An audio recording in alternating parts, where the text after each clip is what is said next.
berdoa. Kita bersatu di dalam doa. Terima kasih ya Allah Tuhan kami Yesus Kristus, hari yang indah, pagi yang Engkau sediakan, di mana kami dan guru sekolah minggu akan mempelajari hal-hal baru ataupun mengingat kembali hal-hal lama untuk kami perbaharui di dalam pelatihan guru sekolah minggu ini. Ya Allah, ini adalah satu rangkaian daripada kegiatan pendidikan minggu ini, hari ini, dan juga minggu depan. Kami percaya Engkau yang berkehendak di dalamnya. Berkati semua kegiatan ini Tuhan, dimulai di saat persiapan, perencanaan, hingga juga di hari ini dan sepanjang hari ini. Kami mendoakan guru-guru yang sudah mendaftar, yang ada di dalam perjalanan, ataupun mereka masih ada kegiatan-kegiatan lain. Kami percaya Tuhan, tiba waktunya Engkau akan mengumpulkan kami semua. Dan untuk yang sudah ada di sini, Tuhan, tambahkan Tuhan berkat karunia agar mereka sungguh-sungguh merindukan hal-hal baru yang akan mereka peroleh melalui pelatihan ini. Amang Pendeta Simbolon, seorang pendeta senior dari HKBP, tentu mempunyai suatu kesempatan yang besar Tuhan untuk meningkatkan kemampuan mengajar daripada guru sekolah minggu ini. Berkati dia Tuhan, tambahkan semua apa yang diperlukan agar dia dapat menjadi pengajar yang baik, pengajar yang Engkau kirim, yang bisa menambah hal-hal baru kepada guru sekolah minggu. Engkau juga berkati panitia yang telah mempersiapkan. Engkau juga memberkati semua petugas pada hari ini. Terlebih lagi Tuhan, semua pribadi lepas pribadi, kami rasakan berkat-Mu akan terus ada Tuhan selama pendidikan. Bapa, terima kasih. Kami berserah diri dari awal hingga akhir. Hanya Engkau lah yang menjadi pimpinan dan pelindung kami. Dalam nama Tuhan Yesus Kristus kami berdoa. Amin. Amin. Terima kasih Abang Leo. Abang Leo ini ketua koinerinya kembali ke baru. Ya. Oke. Kita sekarang mau bernyanyi. Sebelum kita mendengarkan renungan singkat, kita mau bernyanyi Selidiki Aku. Mari kita selidiki diri kita masing-masing supaya kita pantas menjadi pelayan Yesus. Yesus,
Kita berdoa. Turunlah kiranya kasih dan anugerah dari Allah Bapa dan dari anaknya Tuhan kita Yesus Kristus. Amin. Selamat pagi bagi kita sekalian, Amang dan Inang. Saya selalu pakai panggilan Amang dan Inang sejak saya menjadi pendeta. Tak pernah melihat apakah ia masih anak muda lajang atau anak gadis yang belum menikah. Ya, bagi saya perempuan itu saya anggap sebagai ibu saya, sehingga saya sudah terbiasa memanggil Amang dan Inang untuk kita sekalian. Mengawali pertemuan kita pada siang hari ini untuk pembekalan guru sekolah minggu Nats untuk kita sesuai dengan Almanak HKBP dari Yesaya 44 ayat yang ketiga yang ditetapkan hari ini. Demikian bunyinya, sebab aku akan mencurahkan air ke atas tanah yang haus dan hujan lebat ke atas tempat yang kering. Aku akan mencurahkan rohku ke atas keturunanmu dan berkatku ke atas anak cucumu, dan berkatku ke atas anak cucumu. Inilah firman Tuhan yang akan menyemangati kita dalam pertemuan kita setengah hari ini. Setengah hari diperhitungkan nanti sampai jam 12.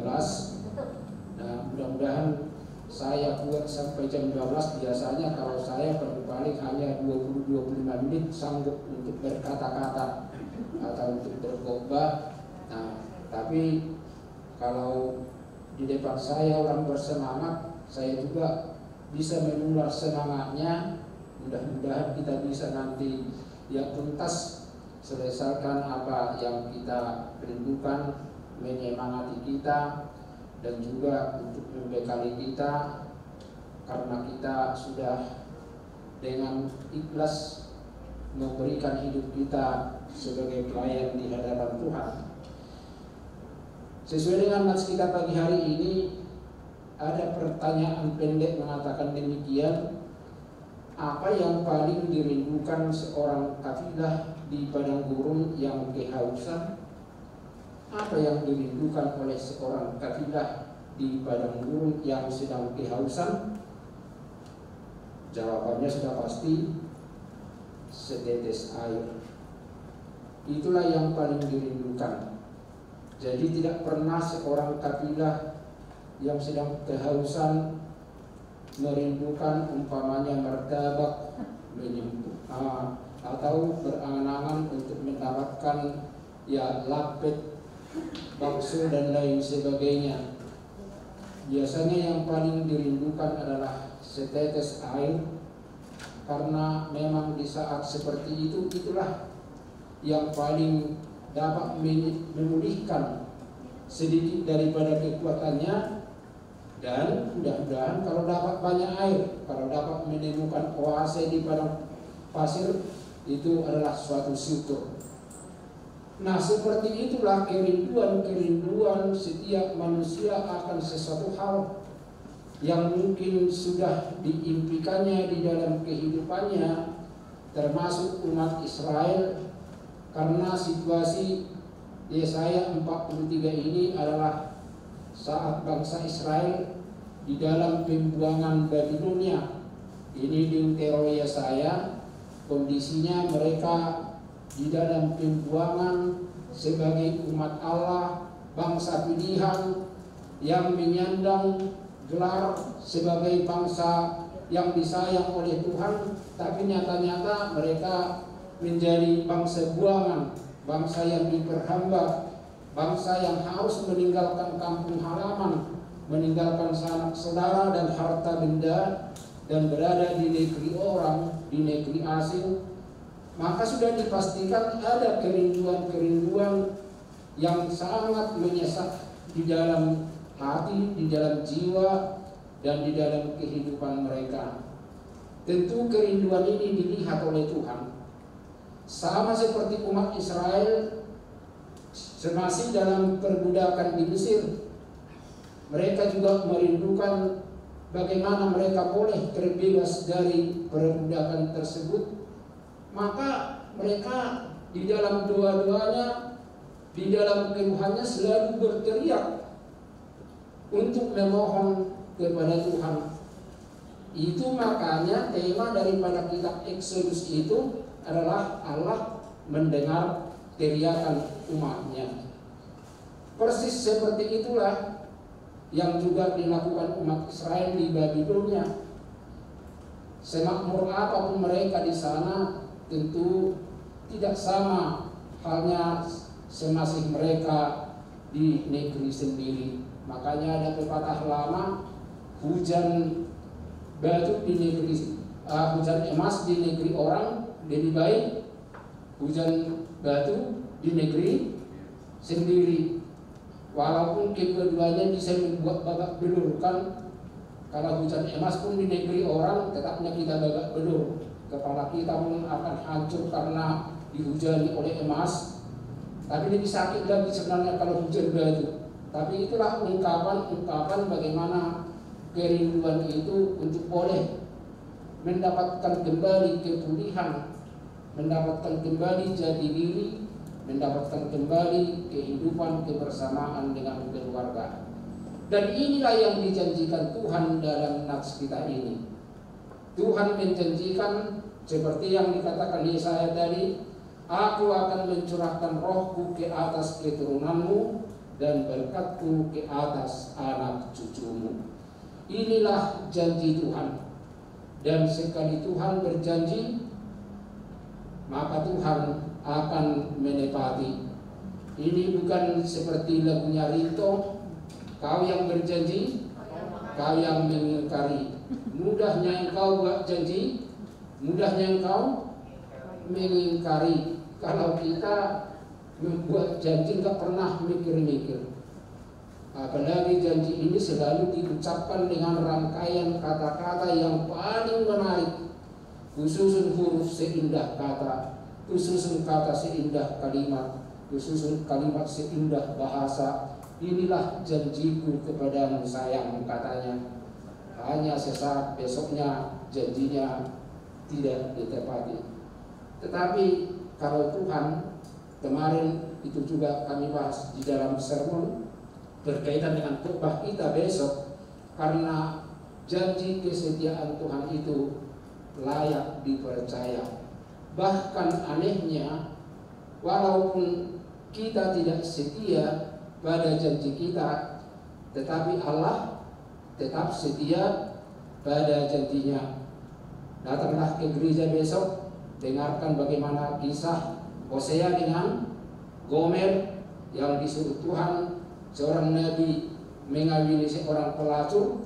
Tetapi itu adalah penggambaran bagaimana nanti Tuhan untuk menggambarkan walaupun dia punya istri yang terselingkuh, kita digambarkan sebagai istri daripada Tuhan, tetapi Tuhan tak pernah menceraikan kita. Tuhan tetap mengasihi kita. Dan ini juga yang dikatakan kepada Israel, Aku akan mencurahkan rohku. Dan itu juga yang kita rindukan hari ini. Yang dirindukan setiap orang yang telah mengabdikan dirinya menjadi abdi-abdi, menjadi pelayan-pelayan, menjadi pekerja-pekerja di dalam Tuhan. Kita merindukan sentuhan-sentuhan kasih Tuhan. Kita merindukan roh Tuhan untuk memasuki relung-relung hati kita, supaya hati kita ini digelorakan, hati kita ini disemangatkan, hati kita ini digerakkan.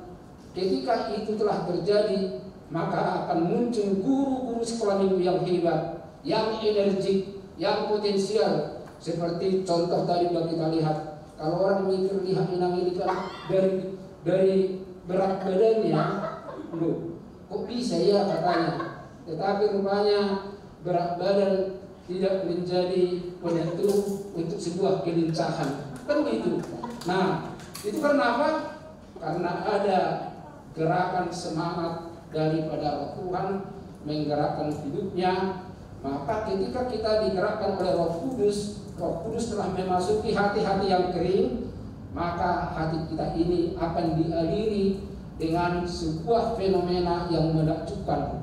Dari wajah kita nanti akan muncul aura yang sangat mempesonakan, dan juga dari gerak hidup kita akan menjadi panutan, akan menjadi kecintaan buat anak-anak kita sekolah minggu, sehingga anak-anak kita sekolah minggu sudah berkata di rumah, "Ma, aku sangat senang kali lihat Kak Yohana ini, gak pernah murung wajahnya, walaupun dibalik masker, tetapi tetap nampak senyumnya di dalam alisnya," katanya. Jadi itulah pancaran-pancaran kalau kita digerakkan oleh roh daripada Tuhan, dan itu harapan kita hari ini untuk boleh disirami roh daripada Tuhan, sehingga semangat kita ke depan semakin berlipat ganda, bergelora, bersemangat, dan akhirnya Tuhan yang akan termuliakan. Kita berdoa. Terima kasih atas firman Tuhan mengawali pertemuan kami di pagi menjelang siang hari ini. Para pelayan-pelayan kecilmu, guru sekolah minggu di tengah-tengah gerejamu, terkhusus di HKBP Resort Kebayoran Baru, dan juga saudara-saudara kami yang juga kami undang dari gereja-gereja tetangga kami. Terima kasih Tuhan. Biarlah dengan pergumulan kami hari ini, kami akan mendapatkan curahan roh Tuhan, sehingga semangat kami, motivasi kami, kecintaan kami menjadi guru sekolah minggu akan semakin menguat dan menjadi jati diri kami, sehingga itu akan memampukan kami melakukan yang terbaik untuk kemuliaan Tuhan. Terpuji namamu. Dalam Yesus kami berdoa.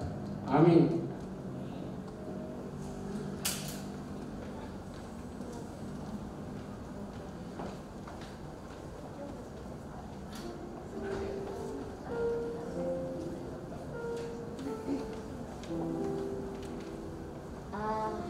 Terima kasih Aman Pendeta.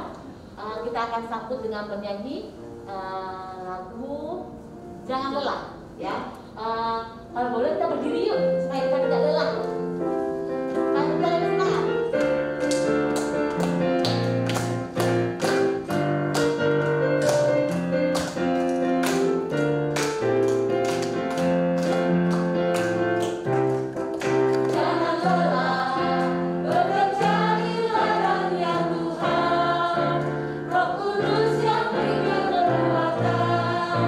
Yang mengajar dan menopang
Oh belum. Langsung buat kalian mau bicara sebentar. Dari Dewan Indonesia kita. Ya, baik. Guru sekolah minggu. Kita berharap sebetulnya 200 orang di sini ya. Jadi karena pernah sedemikian banyak, ya. Apalagi waktu itu program pelatihan di Kebayoran Baru diadopsi oleh distrik, sehingga banyak waktu itu yang hadir, ya, di periode 2008 sampai ke 2012. Nah, karena pandemi, jalan dulu ya, kita turun.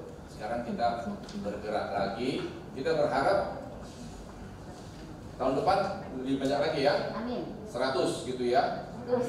Tahun depannya lagi 200. Nah, jadi kita kejar sampai sebanyak demikian karena memang dibutuhkan guru sekolah minggu ini. Ini kalau lihat Amang ini sebetulnya setengah ini darahnya guru, ya, karena bapaknya juga dulu guru, ya, pernah jadi guru di sekolah dinas, ya. Sedangkan saya sendiri menikmati SD, SMP, SMA di sekolah yang gurunya bagus-bagus, ya. Nah, saya dulu dari sekolah Katolik, dari Pangudi Luhur, jadi saya menikmati guru-guru yang hebat, gitu ya. Kemudian saya di mahasiswa, saya mulai menjadi guru, ya. Terus dari mentor sampai asisten sampai ahli di laboratorium, gitu kan. Kemudian setelah selesai sekolah ngajar lagi jadi dosen, ya. Jadi lumayan lama sampai dimarahin juga kelamaan ngajarnya daripada kerjanya. Akhirnya stop lagi, ya. Tapi coba sekarang tebak dulu umur saya berapa? 17. Jadi malu kita. Amang Pendeta Luhut Simbolon ini adik saya atau abang saya?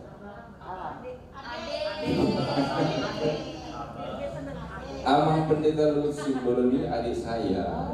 Ya, usia saya jauh lebih di atas. Ya, saya udah 63 tahun. Ya kan? Ada teori di dalam ilmu pendidikan, teorinya namanya Human Development and Education. Jadi manusia itu bertumbuh, manusia itu bertambah. So pendidikannya atau belajarnya juga ikut. Artinya belajar itu sepanjang umur. Nah, yang berdiri di depan ini contohnya, gitu. Umur 63 masih belajar, gitu, ya. Amang sekarang di tahap terakhir untuk program doktor.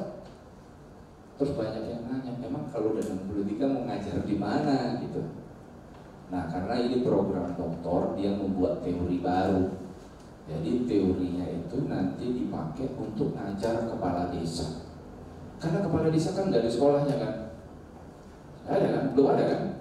Nah, guru sekolah minggu udah ada, tapi kepala desa nggak ada. Nah, itulah teorinya Amang nanti akan membangun semacam prototipe atau model membangun sekolah kepala desa.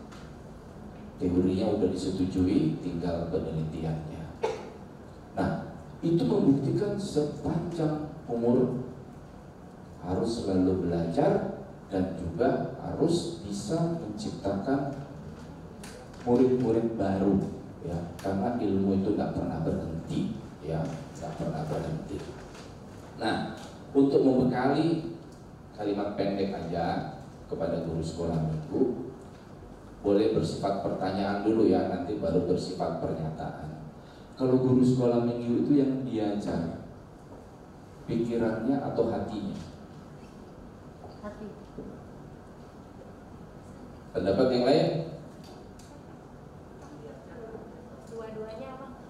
Ya, dua-duanya ya. Nah, tapi selalu ada first thing first, ya. Selalu ada yang lebih awal daripada yang kemudian. Guru sekolah minggu menurut pengalaman Amang dan menurut teori-teori yang mendukung, ajarlah dulu hatinya, ya. ajarlah dulu hatinya, maka kita akan mendapatkan alam pikirannya. Ajar dulu hatinya, maka kita akan mendapatkan jalan pikirannya. Seorang psikolog dia pasti setuju banget itu ya. Dapat dulu hatinya gitu. Kenapa? Atau bagaimana aja lah, langsung vlog. Yang paling gampang adalah kita harus kenal semua murid, namanya, tanggal lahirnya, rumahnya, dan apa yang menjadi hobinya. Udah, itu aja. Kita masuk ke dalam dirinya, maka kita bisa mendapatkan semua yang ada di dalam pikiran. Selebihnya Tuhan yang akan menambahkannya. Itu dulu pembekalan singkat, pembukaan untuk guru sekolah minggu masuk kepada pembekalan yang disampaikan oleh Amang Pendeta Luhut Sipolo. Dan nanti minggu depan, kalau bisa diajak deh ya teman-temannya ya, yang walaupun nggak terdaftar ya, karena di minggu depan kita bicara tentang 2 topik ya, satu psikologi dan satu metode mengajar kreatif ya. Dan ini Amang yakin 2 pembicara ini levelnya udah level yang advance, jadi sangat enak untuk bisa dinikmati di dalam pengajarannya. Jadi itu dulu dari Amang sebagai Ketua Dewan. Selamat menikmati dan selamat bersenang-senang di dalam pendidikan ini. Oras. Teman-teman semua, biasanya kalau kita foto bersama itu di akhir. Tapi kalau yang ini, foto bersamanya sekarang. Kita foto dulu di depan. Yuk. Mantap. Mana ya? Nanti yang foto kado Bang Luki deh. Nah. Di paus dulu, paus.